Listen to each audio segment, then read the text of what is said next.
তেলের দাম বৃদ্ধির প্রভাব নিয়ে সরকারের কর্তা ব্যক্তিদের ভিন্ন মত। যতটা ভাড়া বাড়া উচিত লজিকলি মনে হয় তার চাইতে কিছুটা কম করা, আবার জনগণের কিছু ভাড়া তো বাড়বেই এবং দ্রব্যমূল্য বাড়বে। খাদ্য মূল্যের উপরে এটার কোনো বিরূপ প্রভাব পড়বে না, সুতরাং মূল্যস্ফীতি নিয়ে আশা করি আপনারা চিন্তিত হবেন না। সরবরাহ বাড়লেও ফিলিং স্টেশনে কমছে না দীর্ঘ লাইনের ভোগান্তি। ভোরবেলা আসতে হয় সিরিয়াল দেওয়ার জন্য, কোনো পাম্পে তো দেখা গেছে 2 ঘন্টা 3 ঘন্টা যাওয়ার পর বলে যে তেল নাই। একটা সময় আইসা সিরিয়াল দিছি, এখন পর্যন্ত পাম্পের থেকে তেল নিতে পারি নাই।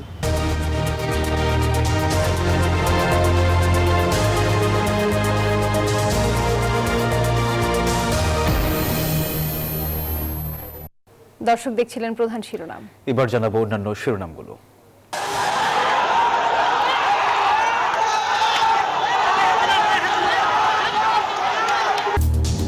চট্টগ্রাম সিটি কলেজে ছাত্রদল শিবির দফায় দফায় সংঘর্ষ, আহত বেশ কজন। নারায়ণগঞ্জে ত্রিমুখী সংঘর্ষ।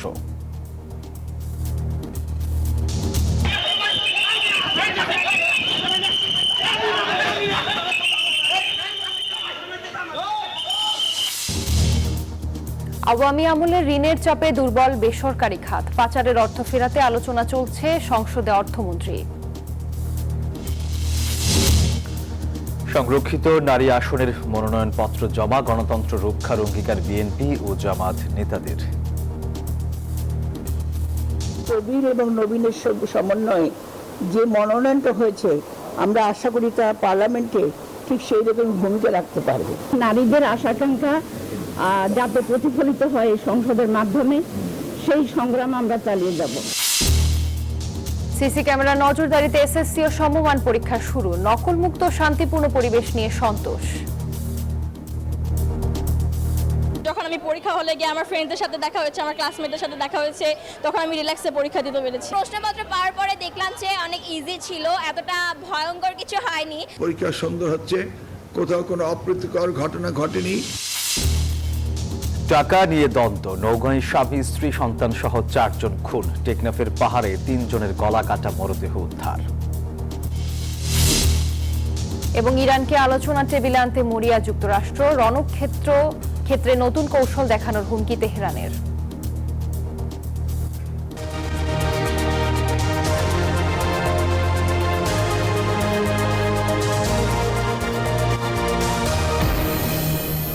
দর্শক স্বাগত নিউজ 24 সংবাদে। পুরো সংবাদে আপনাদের সাথে আছি আমরা দুজন, আমি সোহাগ বক্স এবং আমি জান্নাতুল ফেরদৌস রুবা। দর্শক দেখছিলেন বিআরবি কেবলস সংবাদ শিরোনাম।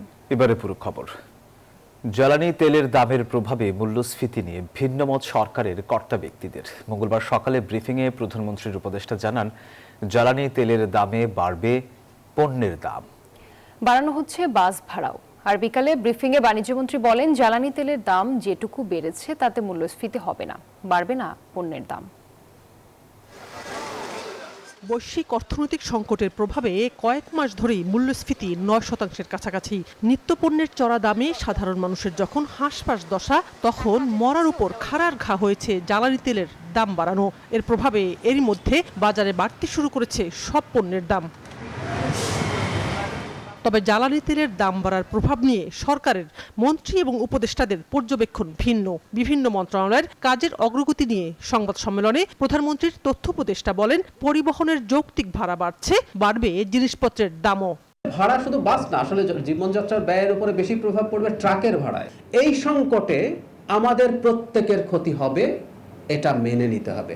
যতটা ভাড়া বাড়া উচিত লজিকলি মনে হয় তার চাইতে কিছুটা কম করা, তাতে তারাও কিছুটা ছাড় দিলেন, আবার জনগণের কিছু ভাড়া তো বাড়বেই এবং দ্রব্যমূল্য বাড়বে। কারণ হচ্ছে ট্রান্সপোর্ট বেড়ে যায়, ট্রান্সপোর্টের খরচ বেড়ে যায়। সরকারের কাজ কোনটা? আসলে সরকারের কাজ হচ্ছে মূল্য যৌক্তিকভাবে যতটা বাড়ার কথা, বৃদ্ধিটা যাতে অতটুকু হয়। এদিকে দ্রব্যমূল্য সংক্রান্ত টাস্কফোর্সের বৈঠক শেষে বাণিজ্যমন্ত্রী আশ্বস্ত করলেন, মূল্যস্ফীতি হবে না। জ্বালানি তেলের সামান্য দাম বাড়ায় কতটা প্রভাব পরিবহন এবং নিত্যপণ্যের দামে পড়বে দিলেন তার ব্যাখ্যা। 30 লিটার তেল লাগে চিটং থেকে ঢাকায় আসতে, বা 35 লিটার তেল লাগে। 30 লিটারের জন্য ওর বাড়তি গুনতে হবে 450 টাকা। 450 টাকাকে আপনার ভাগ দিতে হবে 10,000 কেজি। তখন আপনি প্রতি ইউনিটের উপর যে এই ডিজেল বৃদ্ধির ইম্প্যাক্ট, সেটা এত ন্যূনতম যেটা খাদ্য মূল্যের উপরে এটার কোনো বিরূপ প্রভাব পড়বে না। সুতরাং মূল্যস্ফীতি নিয়ে আশা করি আপনারা চিন্তিত হবেন না। বাজারে পণ্যের দাম নজরদারি বাণিজ্য মন্ত্রণালয় করে থাকে। মন্ত্রী বলেন, তেলের দামের কারণ দেখিয়ে কেউ পণ্যের দাম বাড়ালে নেওয়া হবে কঠোর পদক্ষেপ। এই সরকার মানুষের মনোনীত নির্বাচিত সরকার। এই সরকার কোনো ব্যক্তি বা কোনো গুটি কয়েক ব্যক্তির হাতে 18 কোটি মানুষকে জিম্মি হতে দিবে না, সেটা যে নিরিখেই হোক না কেন। এটি নিশ্চয়তা আমি আপনাকে দিতে পারি। দাম বাড়লেও এখনো পাম্পগুলোতে মানুষের দীর্ঘ লাইনকে আতঙ্কজনক বলছেন সরকারের মন্ত্রী উপদেষ্টারা। তেলের সরবরাহ স্বাভাবিক থাকলেও মজুত আর পাচার বন্ধ না হলে এই সমস্যা মিটবে না বলছেন তারা। 3 বা 4 গুণ এখন চাহিদা তৈরি হয়েছে। আমরা এটাকেই চেষ্টা করছি, আমরা যতটা সম্ভব আমরা কথা বলে আপনাদের মাধ্যমে আপনারাও বলে এটাকে যাতে কমিয়ে আনা যায়। শানাজ ইয়াসমিন, নিউজ 24, ঢাকা। সরকার সরবরাহ বাড়ানোর ঘোষণা দিলেও রাজধানীর জ্বালানি তেলের সংকট এখনো কাটেনি। মঙ্গলবারও বিভিন্ন পেট্রোল পাম্পে দেখা গেছে গ্রাহকদের সীমাহীন ভোগান্তি আর দীর্ঘ লাইন। পাম্প সংশ্লিষ্টরা বলছেন, সরবরাহ বাড়ার সুফল এখনো পৌঁছায়নি তাদের হাতে। বিস্তারিত দেখুন প্রতিবেদনে। সূর্যের প্রখর রোদ উপেক্ষা করে ঘন্টার পর ঘন্টা অপেক্ষা। গন্তব্যে পৌঁছানোর তাড়া থাকলেও চাকা থমকে আছে পেট্রোল পাম্পের লাইনে। মঙ্গলবার সকাল থেকেই রাজধানীর চিত্র এটি। কোথাও তেলের লাইন মূল সড়ক ছাড়িয়ে অলিতে গলিতে ছড়িয়ে পড়েছে। বাংলাদেশ পেট্রোলিয়াম কর্পোরেশনের পক্ষ থেকে অকটেন 20% ও পেট্রোল ডিজেলের সরবরাহ 10% বাড়ানোর ঘোষণা দেয়া হলেও মাঠ পর্যায়ে তার কোনো প্রতিফলন নেই। 10 থেকে 12 ঘন্টা অপেক্ষা করেও মিলছে না কাঙ্ক্ষিত জ্বালানি। রাত 12টার সময় বেরোয়, 1টার সময় আইসা সিরিয়াল দিছি, এখন পর্যন্ত পাম্পের থেকে তেল নিতে পারি নাই। আবার এখন রাতেবেলা বিকালবেলা 3টার সময় অফিস, কখন বাসায় যাব, কখন ফ্রেশ হব, কখন অফিস করব, ঘুমায়ও নাই। ভোরবেলা আসতে হয় সিরিয়াল দেওয়ার জন্যে। কোনো পাম্পে তো দেখা গেছে 2 ঘন্টা 3 ঘন্টা যাওয়ার পর বলে যে তেল নাই। মানে এই ভোগান্তিটাতে এখনও রয়ে গেছে। কিছু কিছু পাম্পে শুনি যে সিরিয়াল কম নিয়ে আর কি ওরা তেল পাইয়ে যাচ্ছে, কিন্তু এখানে এসে তো দেখলাম উল্টো চিত্র। তবে সরবরাহ না বাড়ার পেছনে গ্রাহকদের অভিযোগ মানতে নারাজ পাম্প সংশ্লিষ্টরা। তারা বলছেন, ঘোষিত অতিরিক্ত তেল এখনও ডিপো থেকে পাম্পে পৌঁছায়নি। অন্যদিকে মানুষ আতঙ্কিত হয়ে বেশি তেল কেনায় পরিস্থিতি সামাল দেয়া কঠিন হয়ে পড়েছে। আমাকে 18,000 অকটেন দিচ্ছে আর 13,500 করে ডিজেল দিচ্ছে গত কয়েকদিন, কিন্তু সরকারের যে 20% কথা বলা হয়েছে ওইটা এখনো বৃদ্ধিটা আমরা পাইনি। আমাদের মন্ত্রী মহোদয়রা বলতেছে তেলের কোনো ক্রাইসিস নাই, কিন্তু আমরা ডিপো থেকে তেল পাচ্ছি না, এটা হচ্ছে সবচেয়ে বড় কথা। আর আমরা ওইভাবে যেভাবে তেল পাচ্ছি আমরা ওইভাবে দিচ্ছি। সরকারি ঘোষণা আর পাম্প মালিকদের দাবির মাঝখানে চিড়ে চ্যাপ্টা সাধারণ মানুষ। জ্বালানি সংকটের এই মেঘ কবে কাটবে, এখন সেই অপেক্ষার প্রহর গুনছেন নগরবাসী। মাসুদ সুমন, নিউজ 24, ঢাকা। চট্টগ্রাম সরকারি সিটি কলেজে ছাত্রদল এবং ছাত্র শিবিরের মধ্যে দফায় দফায় সংঘর্ষে আহত হয়েছেন বেশ কয়েকজন। পুলিশ জানায়, একটি দেয়ালের গ্রাফিতিতে ছাত্র রাজনীতির স্থলে গুপ্ত লেখাকে কেন্দ্র করে দুপুর থেকে সন্ধ্যা পর্যন্ত দুই পক্ষ কয়েক দফা ধাওয়া, পাল্টা ধাওয়া ও সংঘর্ষে জড়ায়। পরে শিক্ষক ও পুলিশের যৌথ প্রচেষ্টায় পরিস্থিতি নিয়ন্ত্রণে আসে। মোতায়েন রয়েছে অতিরিক্ত পুলিশ। বাতিল করা হয়েছে কলেজের ক্লাস ও পরীক্ষা।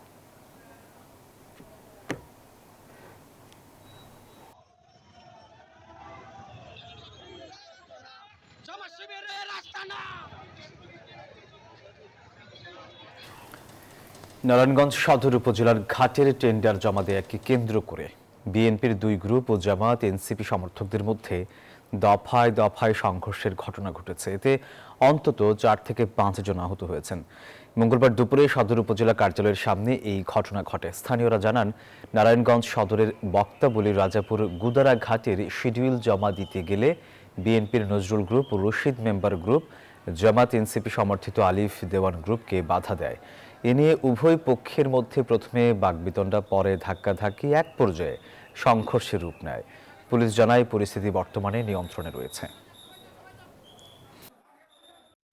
উপজেলাতে কিছু লোকজন এসেছিল, তো তারা এখানে বিশৃঙ্খলা তৈরি করার চেষ্টা করে। আমরা প্রশাসনিকভাবে তাৎক্ষণিকভাবে আমাদেরকে যে স্থানীয় থানা আছে, স্থানীয় থানাকে আমরা খবর দিই। স্থানীয় থানায় এসে উভয় পক্ষকে এখানে করে দেয়, যে বিশৃঙ্খলা যারা তৈরি করেছিল তাদেরকে ছত্রভঙ্গ করে দেয়।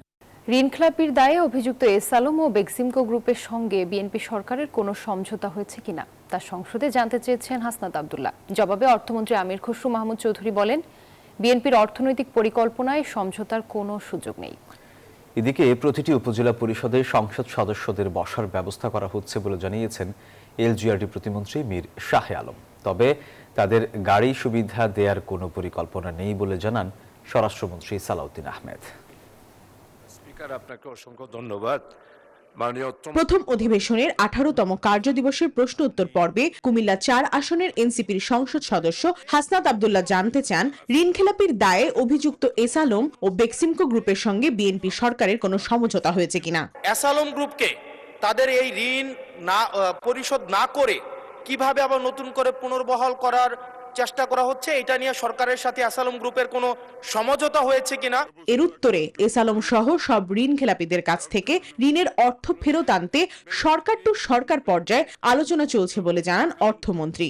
বলেন, আগামী বাজেটে ব্যাংকিং খাত পুনরুদ্ধারের জন্য বড় বরাদ্দ রাখা হবে, পাশাপাশি স্থানীয় ব্যাংক থেকে ঋণ গ্রহণের পরিমাণও কমিয়ে আনা হবে। যারাই ব্যাংক থেকে টাকা নিয়েছে, পালিয়ে গিয়েছে, সকলের বিরুদ্ধে মামলা হয়েছে, মামলা পার্সু করা হচ্ছে এবং এটার জন্য আমরা বাইরে প্রফেশনাল ফার্মগুলোকে অ্যাপয়েন্ট করেছি। এ সময় সংসদে এনসিপির আরেক নেতা আক্তার হোসেন বলেন, জ্বালানির দাম বাড়ানো হবে না বলেও সরকার দাম বাড়াতে বাধ্য হয়েছে, তাই জনজীবনে স্বস্তি আনতে কার্যকর পদক্ষেপ নেয়ার দাবি জানান তিনি। তেলের দাম বাড়িয়ে দেওয়া হলো, জ্বালানির দাম বাড়িয়ে দেওয়া হলো, এটা জনজীবনে যে একটা নেতিবাচক প্রভাব পড়েছে, সেই নেতিবাচক প্রভাব থেকে বেরিয়ে আসার জন্য আমরা সরকারের কাছে আহ্বান জানাবো। এদিকে সংসদের কেনাকাটায় হরি লুটে 5 সদস্যের সংসদ কমিটি গঠন করা হয় এবং 7 দিনের মধ্যে প্রতিবেদন দাখিলের নির্দেশনার কথাও জানানো হয়। জাতীয় সংসদে স্পিকারের নির্দেশে এই তদন্ত কমিটি গঠন করা হয়েছে। সংসদে স্থানীয় সরকার প্রতিমন্ত্রী জানান, প্রতিটি উপজেলা পরিষদে সংসদ সদস্যদের বসার ব্যবস্থা করা হচ্ছে। এর পাশাপাশি গাড়ির সুবিধাও দাবি করেন হাসনাত আব্দুল্লাহ। স্বরাষ্ট্রমন্ত্রী জানান, সংসদ সদস্যরা ট্যাক্স ফ্রি গাড়ির সুবিধা নেবেন না।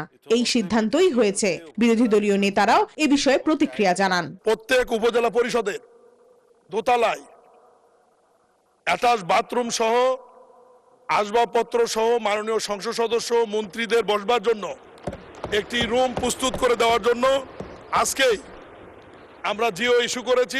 এখন আমাদেরকে যদি একটা বসার ব্যবস্থা করে দিছে, এখন মানুষের কাছে যাওয়ার জন্য যদি একটা গাড়ির ব্যবস্থা করে দেয়, তাইলে আমাদের জন্য একটু সুবিধা হয়। মাননীয় সংসদ সদস্য নিশ্চয়ই অফিস পেয়ে খুশি হয়েছেন, আবার গাড়ি না পেলে নাখুশ হবেন। তো সেই জন্য কিভাবে কি করা যায় সংসদ সদস্যদের যানবাহনের ব্যবস্থা, সেটা আলাদাভাবে আলাপ আলোচনা করে সরকারি দল বিরোধী দল একটা বিহিত ব্যবস্থা করার জন্য আমি মাননীয় প্রধানমন্ত্রীকে অনুরোধ জানাচ্ছি। ট্রেজারি বেঞ্চ থেকে এটাকে কগনিজেন্সে নিয়ে বাস্তবায়নের উদ্যোগ নেওয়ার জন্য আমি ধন্যবাদ জানাই। বর্তমান সরকারের ব্যাংক ঋণ গ্রহণের লাগামহীন গতি এবং রাজস্ব আদায়ের নাজুক পরিস্থিতির সমালোচনা করেন রুমিন ফারহানা। ঋণ পরিশোধে এ পর্যন্ত কি কি পদক্ষেপ গ্রহণ করা হয়েছে? প্রমা চৌধুরী, নিউজ 24, ঢাকা। জাতীয় সংসদের সংরক্ষিত নারী আসনে দলের সদস্যদের মনোনয়নপত্র জমা দিয়েছে বিএনপি ও 11 দলীয় ঐক্য। মঙ্গলবার নির্বাচন কমিশন ভবনে নেত্রীদের মনোনয়নপত্র জমা দিয়েছে তারা। আর জামাত নেতা হামিদুর রহমান আজাদ বলেন, সরকার ভুল পথে গেলে সোচ্চার হবেন নারী এমপিরাও। বিএনপির প্রার্থীরা জানান, গণতন্ত্র পুনরুদ্ধারে সবাই মিলে কাজ করতে চান। 50টি সংরক্ষিত নারী আসনের মনোনয়নপত্র জমা দেওয়ার শেষ দিন। মনোনয়নপত্র জমা দিতে এদিন সবার আগে আগারগাঁওয়ে নির্বাচন কমিশনে আসেন জামায়াতের নারী নেত্রীরা। আনুপাতিক হিসাবে জামায়াতে ইসলামের জোট 13টি সংরক্ষিত নারী আসন পাবে। এর মধ্যে জামায়াত 8টি, এনসিপি 2টি, জাকপা 1টি, খেলাফতে মজলিস 1টি ও 1 আসনে গণ অভ্যুত্থানের শহীদ জাবির ইব্রাহিমের মা রোকেয়া বেগমকে মনোনয়ন দেওয়া হয়। আমার জুলাই যোদ্ধাদের রক্তের বিনিময়ে আজকে আমি এখানে দাঁড়িয়ে আছি। সেটা দেশের স্বার্থে, জনগণের স্বার্থে আমরা একসাথে কাজ করব। জাতির আশা-আকাঙ্ক্ষা, বিশেষ করে নারীদের আশা-আকাঙ্ক্ষা যাতে প্রতিফলিত হয় এই সংসদের মাধ্যমে, সেই সংগ্রাম আমরা চালিয়ে যাব। এক পরিবারের 2 সদস্যকে সংসদে না রাখার নীতির কারণে বাদ পড়েছেন জামায়াতের আমির ডাক্তার শফিকুর রহমানের স্ত্রী। তিনি আগে সংরক্ষিত নারী আসনের এমপি ছিলেন। আর যদি সরকার ভুল পথে পরিচালিত হয়, কোনো অন্যায় সিদ্ধান্ত নেয়, আমাদের নারী সদস্যগণই 77-এর সাথে 13 জন যুক্ত হয়ে 90 জন বিরোধী দলীয় সদস্য একসাথে ভূমিকা পালন করবে, এ প্রত্যাশা আমরা রাখছি। এদিকে আনুপাতিক হিসাবে বিএনপি পাবে 36টি সংরক্ষিত নারী আসন। দলটির নারী নেত্রীরা মনোনয়নপত্র জমা দিয়ে জানান, দল ও দেশের মানুষের কল্যাণে তারা কাজ করে যাবেন। গণতন্ত্র উত্তরণে এবং বাংলাদেশকে সমৃদ্ধশালী করার লক্ষ্যে কাজ করবে। আমার শরীরে 350 স্প্রিন্টার আছে এবং প্রত্যেকটা কাজে আমি আমার নিজের দায়িত্ব পালন করেছি, আমি অবহেলা করিনি এবং আমাকে দল মূল্যায়ন করেছে। আমি দলের প্রতি কৃতজ্ঞ। ন্যায় বিচার সম্পন্ন, সহিষ্ণু একটি সুপ্রতিষ্ঠিত গণতন্ত্রের ভিত্তি স্থাপন করা, সেইখানে আমরা সেই লক্ষ্যে কাজ করব। সংসদের স্বতন্ত্র 6 এমপির অনুপাতে একটি নারী আসনে প্রার্থী হয়েছেন সাবেক ছাত্রদল নেত্রী সুলতানা জেসমিন জুঁই। বাংলাদেশে যে এক্সিস্টিং আইনগুলো আছে, এই আইনগুলোকে আরো কি করে কার্যকর করে সংশোধন করা যায়। সংরক্ষিত নারী আসনের জন্য 464টি মনোনয়নপত্র নিয়েছিলেন প্রার্থীরা, আর মনোনয়নপত্র জমা দিলেন 53 জন। দল ও জোটের বাইরে মনোনয়নপত্র জমা দেন 3 জন। এই 3 জনে আসলে কোনো দল বা জোট থেকে আবেদন করেননি। তফসিল অনুযায়ী মনোনয়ন যাচাই বাছাই 22 ও 23 এপ্রিল এবং ভোট গ্রহণ হবে 12 মে। অন্তরা বিশ্বাস, নিউজ 24, ঢাকা। সারা দেশে একযোগে শুরু হয়েছে এসএসসি ও সমমান পরীক্ষা। পরীক্ষা কেন্দ্র এবং সার্বিক পরিস্থিতি নিয়ে সন্তুষ্ট অভিভাবকরা। নকলমুক্ত শান্তিপূর্ণ পরিবেশ নিশ্চিতে সিসিটিভি মনিটরিং সহ নিরাপত্তা বাহিনী বেশ তৎপর ছিল বলেও জানা গেছে। আর এদিকে সারা দেশে এসএসসি এবং সমমান পরীক্ষা সুন্দরভাবে সম্পন্ন হয়েছে বলে দাবি করেছেন শিক্ষামন্ত্রী আ.ন.ম এহসানুল হক মিলন।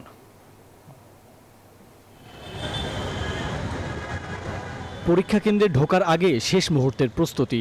প্রশ্ন কমন পড়বে তো, অথবা সবকিছু ঠিকঠাক লিখতে পারা যাবে কিনা, এমন দুশ্চিন্তায় বেশিরভাগ পরীক্ষার্থী। প্রথম দিনে বাংলা প্রথম পত্রের পরীক্ষা।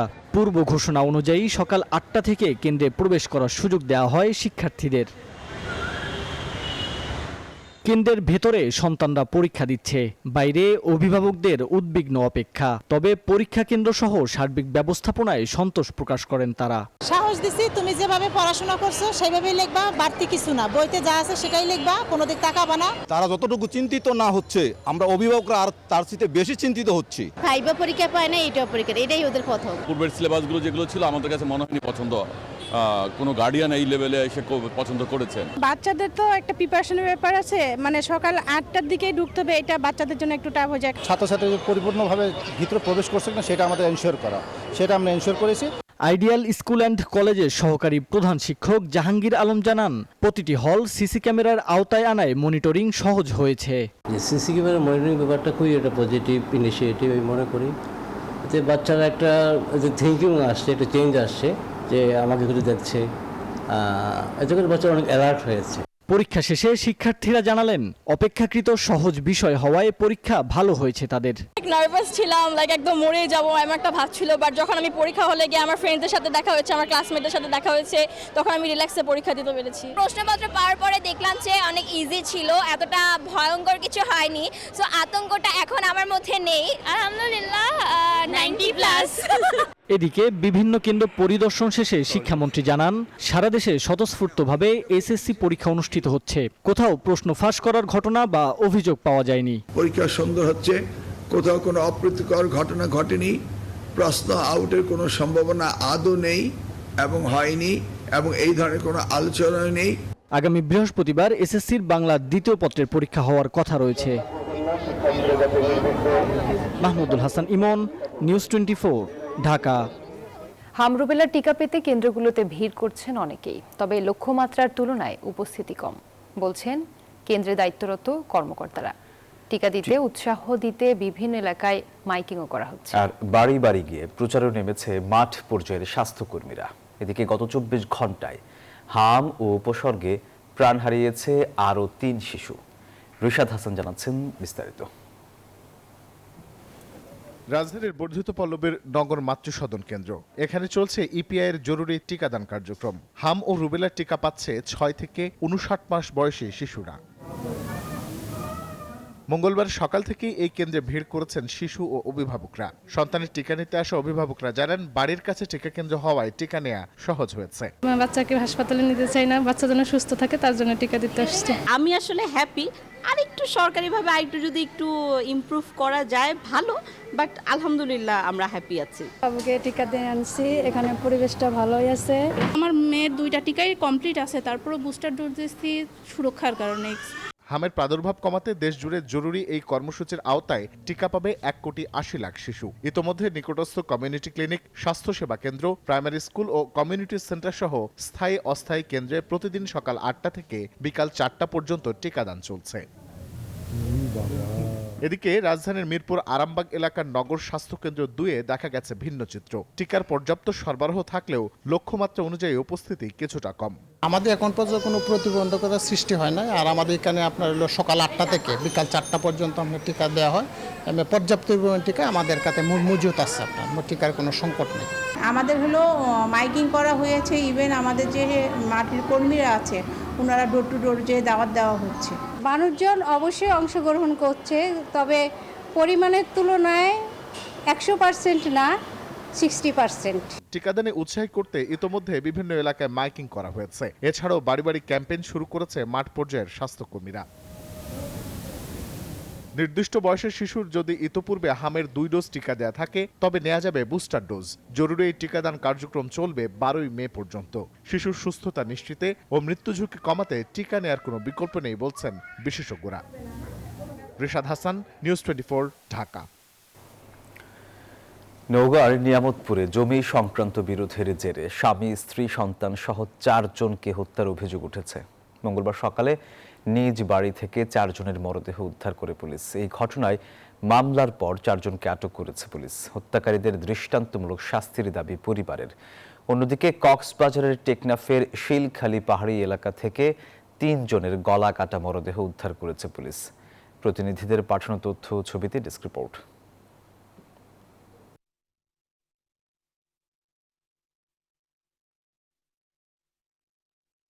আর এই সাপোর্টটা থেকে আসলে আইএইচএফ এর এই স্কুলটা, আমাদের নির্দিষ্ট যে ক্যাম্পাসটা আছে Panchkura primary school, this is going to be very helpful. শিক্ষকদের মতে এই সফর কেবল একটি স্কুল পরিদর্শন নয়, বরং শ্রেণীকক্ষের তত্ত্বীয় শিক্ষাকে মানবিক অভিজ্ঞতায় রূপান্তর করার এক বিশেষ মাধ্যম। I think very important in my opinion for the students to learn, because this lets them connect with the community and they are the futures. We are old people, we are growing old, but they are the futures. They will grow up to be the future generation. So if future generation has this thing in their mind that they need to serve the community, then only the community will be strong in the future, inshallah. তারুণ্যের এই হাত বাড়িয়ে দেয়া দীর্ঘস্থায়ী হোক, এমনটাই প্রত্যাশা সংশ্লিষ্টদের। আল মোহাম্মদুল খান, নিউজ 24, ঢাকা। এবার আন্তর্জাতিক সংবাদ।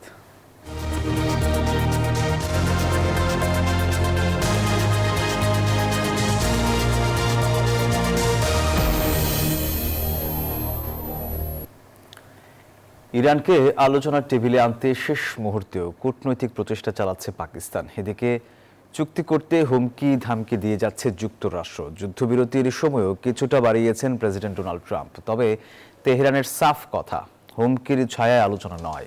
ফের সংঘাত শুরু হলে নতুন কৌশলে আঘাত হানার পাল্টা হুমকিও দিয়ে রেখেছে ইরান।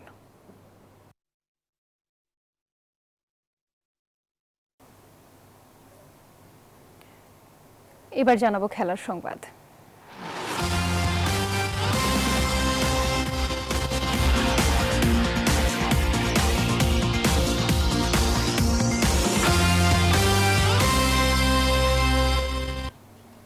ফেডারেশন কাপের কোয়ালিফায়ার নিশ্চিত করেছে বর্তমান চ্যাম্পিয়ন বসুন্ধরা কিংস। নিজেদের মাঠ কিংস অ্যারেনায় পুলিশ এফসিকে 4-1 ব্যবধানে বিধ্বস্ত করেছে তারা। শেষ চারে টিকিট পাওয়ার লড়াই আর নানা সমীকরণ সামনে নিয়ে মাঠে নামে বসুন্ধরা।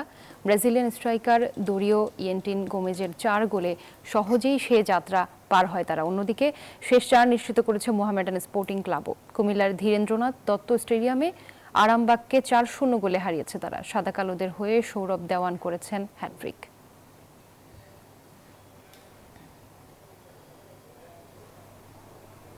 দর্শক, এই ছিল নিউজ 24 সংবাদে। এতক্ষণ সাথে থাকার জন্য ধন্যবাদ।